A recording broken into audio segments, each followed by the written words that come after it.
Hello everyone. Resources. Same structure. A server and a client. Same transport toggle. The difference is what the server exposes. In section 1, we use tools, functions that take arguments and return a computed result.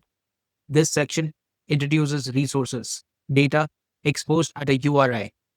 Instead of calling a function with arguments, the client fetches content by address, like a URL. There are two kinds of resources: static, a fixed URI, always the same address, always the same shape of data; dynamic, a URI template with a placeholder where the address varies so the data can too. We walk through the server, then the client, then each call. Part 1: The server.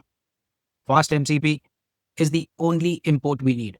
It handles the entire MCP server layer. One line creates the server instance. The string recipe helper resources is the name clients see when they connect. And every resource we register below belongs to this instance. Next, the data. A simple in-memory lookup. The dynamic resource reads from. Nothing fancy, just a dictionary that makes the example concrete. Next, resource 1. Cooking conversions. Static resource. At MCP.resource is how you register a resource with fast MCP. Just like at MCP.tool, it registers a tool. The string you pass to it is the URI the client uses to fetch data. This one gets a fixed URI, kitchen conversions. The function takes no parameters, so there's nothing to vary. Whatever it returns is what any client gets when they fetch that address. The content never changes. That's what makes it static. The doc string becomes the resource description, and fastMCP infers MIME type, text/plain, from the string return type. Next, resource 2, get underscore ingredients, dynamic resource. Notice the dish placeholder in the URL. This makes it a template. The address changes depending on what you ask for. When someone requests recipe pancakes, fastMCP matches it against the template, extracts dish and passes it to the function as a Python argument. The function then looks up the ingredients and returns the result. This is the core distinction between the two resources we've registered. A static resource always lives at one fixed address. A dynamic resource lives at a family of addresses defined by the template. Next, starting the server with two transports. We can comment, uncomment to switch transports. The resource calls work identically either way. With stdio, the client spawns the server as a subprocess, and they communicate through standard input and output. No network, no ports. You only run the client. It manages the server process for you. With streamable HTTP, fastMCP starts a web server on port 8000. The server runs independently, started on one terminal, then run the client in another. Next, client. Async IO runs the async client. OS and sys handle path construction and OS detection for finding the right Python. Any URL from Pydantic is new here. Read underscore resource requires a validated URL object, not a plain string. So we wrap our URIs with any URL before passing them. Both transport clients are imported. stdio underscore client for subprocess mode. Streamable underscore HTTP underscore client for HTTP mode. Only one is active at a time. Client session manages the MCP session and types gives us text resource contents for reading resource content. Next, finding the right Python interpreter. This builds the absolute path at a virtual environment's Python executable. Using the wrong interpreter means the server can't find MCP and fails on startup. Handles Windows and Unix paths automatically. Next, configuring the server launch. stdio server parameters is a simple data object that describes how to launch the server as a subprocess, which Python executable to use, and which file to run. This is only needed for stdio transport, where the client is responsible for spawning the server. When using streamable HTTP, the server is already running independently, and this object plays no role. Next, the connection and each resource call. These two lines are the only thing that changes between transports. Comment out one, uncomment the other. Client session, initialize, and all resource calls below stay identical regardless of which transport is active.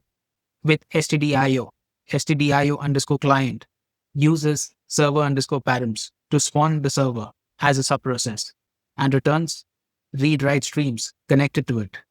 With streamable HTTP underscore client connects to the already running server by URL and returns read, write, and the third value currently is not in use, but is session metadata. Client session wraps whichever streams come in and handle the MCP protocol.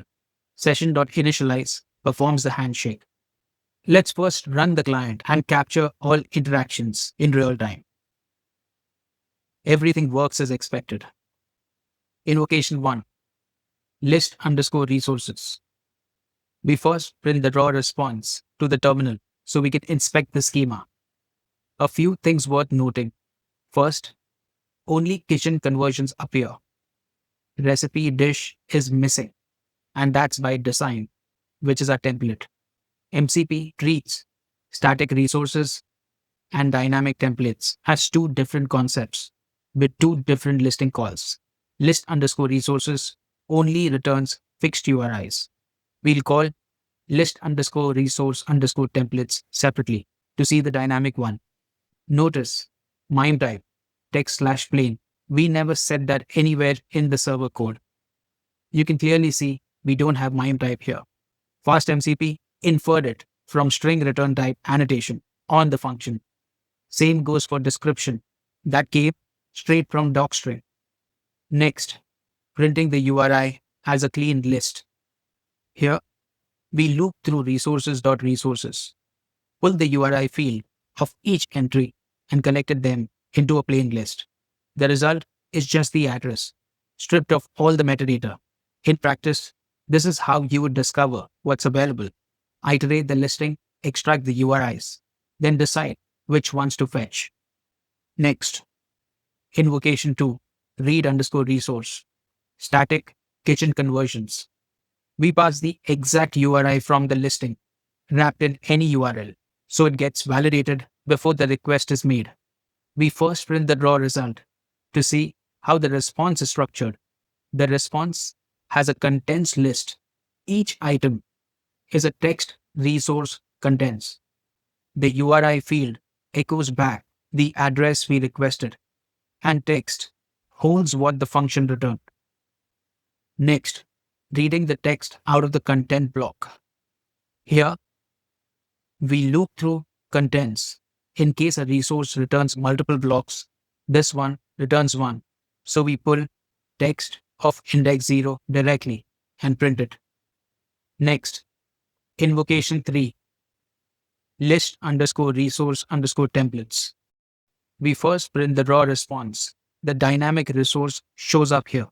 This is the resource template listing, and this is where our dynamic resource finally appears. Unlike list underscore resources, which only returns fixed address, this call returns patterns. The key field is URI template, recipe, dish. That dish placeholder is the contract. It tells whoever is reading this exactly what they need to fill in to make a valid request. The server handles the matching and extraction. The client just needs to know the shape. Next, extracting and printing the template URIs. We loop through template.resource templates and pull the URI template field from each entry. That's the pattern string, not a resolved URI. The result is a plain list of the available templates.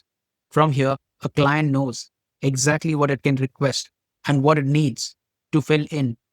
Next, invocation 4, read underscore resource, Dynamic.